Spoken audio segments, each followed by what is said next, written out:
के लिए दावत देता हूँ सुमैया ग्रुप को, वह आए और अपना मुकालमा पेश करें।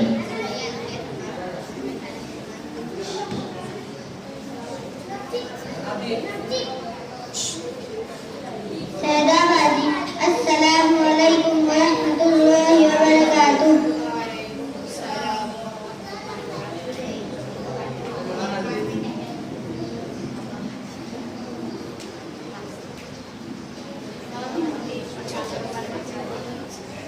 सैदाबादी, अस्सलामु अलैकुम व रहमतुल्लाहि व बरकातुहू। वालेकुम अस्सलाम सलमाबाजी। सैदाबादी, आप कहाँ चली गई थी? बहुत दिन से नजर नहीं आ रही थी। अरे बाजी, मैं तो मदरसा नूरुल इस्लाम प्लॉट नंबर 14 में जा रही हूँ। अच्छा, तभी तो कपड़ों से बड़ी भी नजर आ रही हो, वरना आजकल की लड़कियां ऐसे कपड़े कहाँ पसंद करती। लगता है ये तो 250 साल पहने के कपड़े हैं। अरे बाजी, तुम पगली और नादान हो। हम मुसलमान हैं और ये इस्लामी लिबास है जिसको तुम 250 साल पुराना बता रही हो। अरे बहन, ये तो 1400 साल पहले हमारे प्यारे नबी हज़रत मोहम्मद सल्लल्लाहु अलैहि वसल्लम ने हमें बताया कि मुसलमान ख़वातीन लिबास कितना पहने और किस तरह पहने। और तुमने जो कपड़े पहन रखे हैं जिसमें तकरीबन तुम्हारे पूरे हाथ नजर आ रहे हैं, यह मुसलमान औरतों का लिबास नहीं है। ये तो अल्लाह और उसके रसूल को नाराज करने वाला लिबास है। अरे बाजी, तुम तो एक ही साल में मुंडानी बन गई हो और फतवे भी जानने लगी हो। अरे बाजी, तुमने लिबास ही ऐसा पहन रखा है। हमारे प्यारे नबी हज़रत मोहम्मद सल्लल्लाहु अलैहि वसल्लम ने ऐसे कपड़े पहनने से मना किया है। क्या हमारी माँ और बहनों को मजहब इस्लाम ऐसे कपड़े पहनने से मना करता है? जी हाँ बाजी, हमारे प्यारे नबी हज़रत मोहम्मद सल्लल्लाहु अलैहि वसल्लम ने ऐसे कपड़े पहनने से मना फरमाया है जिसमें औरत के दोनों बाजू नजर आए या इतना बारीक कि बाहर से पूरा जिस्म नजर आए। क्या सैदाबादी, ऐसे कपड़ों की मना किया गया है? सलमान, सबसे सीधा और आसान जवाब तो ये है कि जिस खालिक ने हमें पैदा किया है उसका हुक्म ये है कि हमारा पूरा जिस्म ढका रहे, पर्दे में रहे, और ऐसे कपड़ों में नमाज नहीं होती। और जब तक ऐसे कपड़े पहने रहेंगे तो अल्लाह की नाफरमानी मुसलसल होती रहेगी। तो जिस कपड़ों से नमाज न हो, अल्लाह की नाफरमानी हो, ऐसे फैशन, ऐसे जीनत और ऐसे कपड़ों पर खुदा की लानत। बस करो बाजी, बस करो। बाजी, अभी बस नहीं आई है। बात जब छड़ी गई है तो मेरी बात पूरी सुनो, उसके बाद जो चाहे फैसला करो। अच्छा बाजी, तो भी सुनाए जो भी आपको सुनाना है। अब मैं अगली में सर रख ही दिया है तो मुसलसल से क्या डरना। अरे बाजी, डरने की जरूरत नहीं है, बात को समझने की जरूरत है। अगर बात तुम्हारे समझ में आ गई हो तो तुम्हारी आखिरत सनोर जाएगी और फिर ना जाने तुम्हारे जरिए हमारी कितनी खवातीन को फायदा पहुँचेगा। अच्छा बाजी, तो भी सुनाए और बात को समझाए के बाद हमारी अकल में आ जाए। अरे बाजी, सबसे पहली बात तो ये है कि बात हमारी अपनी नहीं है, बल्कि अल्लाह के रसूल सल्लल्लाहु अलैहि वसल्लम की बात चल रही है। हमारे प्यारे नबी हज़रत मोहम्मद सल्लल्लाहु अलैहि वसल्लम का इरशाद है कि मेरी उम्मत में 2 ग्रुप जहन्नमी होंगे। आप सल्लल्लाहु अलैहि वसल्लम ने दोनों में से एक इन औरतों को करार दिया है जो लिबास पहनेगी और बेलिबास भी होगी। इस हदीस की तशरीह में मुल्ला अली कौरी रहमतुल्लाह ने एक ये भी नकल किया है कि बदन का कुछ हिस्सा छुपाएगी और कुछ हिस्सा खुला रखेगी ताकि अपने हुस्न व जमाल को जाहिर करे।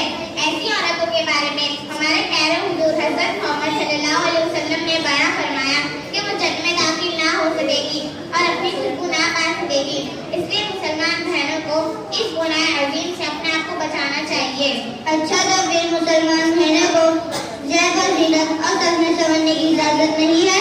हाँ हाँ, क्यों नहीं बाजी, ज़ैब व ज़ीनत और सजने संवरने की इजाजत है, लेकिन शरीयत के हुदूद में रहकर। फिर सुनिए, हमारी शरीयत ने हर ऐसे लिबास से मना फरमाया है जिससे जिस्म के वो अज़ा खुले रहे जिनको शरीयत ने छुपाने का हुक्म दिया है। आया आपकी समझ शरीफ में? जी हाँ बाजी, बात समझ में आ गई। अब मैं तौबा करती हूँ कि आइंदा से हाफ आस्तीन के कपड़े नहीं पहनूंगी और हर ऐसे लिबास से बचूंगी जिसको हमारी शरीयत ने मना करवाया है। जाने से पहले एक बात और बता दीजिए कि चूँकि आप उल्मा है, मालूम करने से मेरी इस्लाह हो जाएगी। हाँ हाँ, जरूर मालूम कीजिए। सैदाबादी, हमारे मजहब में सबसे बड़ा गुनाह क्या है? बाजी, हमारे मजहब में सबसे बड़ा गुनाह अल्लाह के नजदीक शिर्क है, जिसको अल्लाह ताला ने कुरान करीम में बयान किया है, इन्ना शिर्क लज़ुल्मुन अज़ीम। बाजी, शिर्क सबसे बड़ा गुनाह है तो इसकी सजा? बाजी, शिर्क की सजा बहुत खतरनाक है। अगर शिर्क करने वालों का खात्मा शिर्क पर होगा तो हमेशा हमेशा के लिए दोज़ख में जाएगा। इस बात की पूरी वजाहत अल्लाह ताला ने कुरान करीम में फरमा दिए है। बाजी,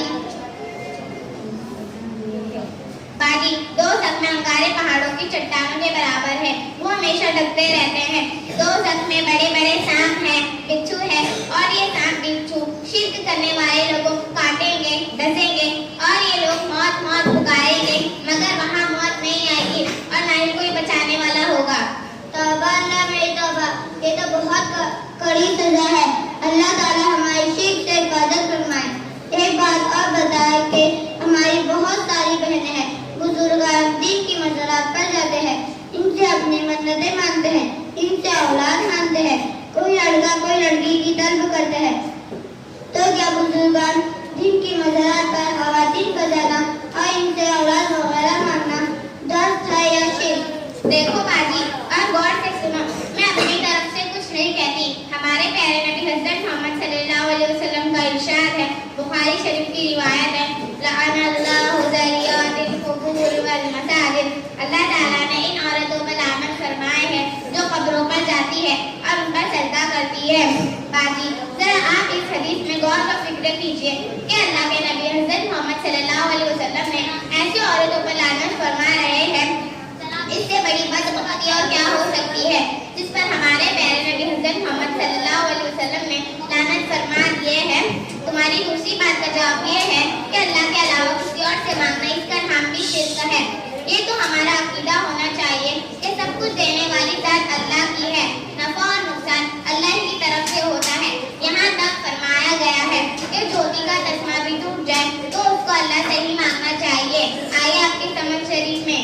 जी हाँ बाजी, अल्लाह आपको अच्छा के तुम्हारे इल्म में, उम्र में बरकत अता फरमाए। मैं आज के बाद से दीन के उसूल की पाबंदी करूंगी और ये बातें अपने तमाम शर्की अफ़आल से दूर रहूंगी और ये बातें अपनी तमाम सहेलियों को समझाऊंगी।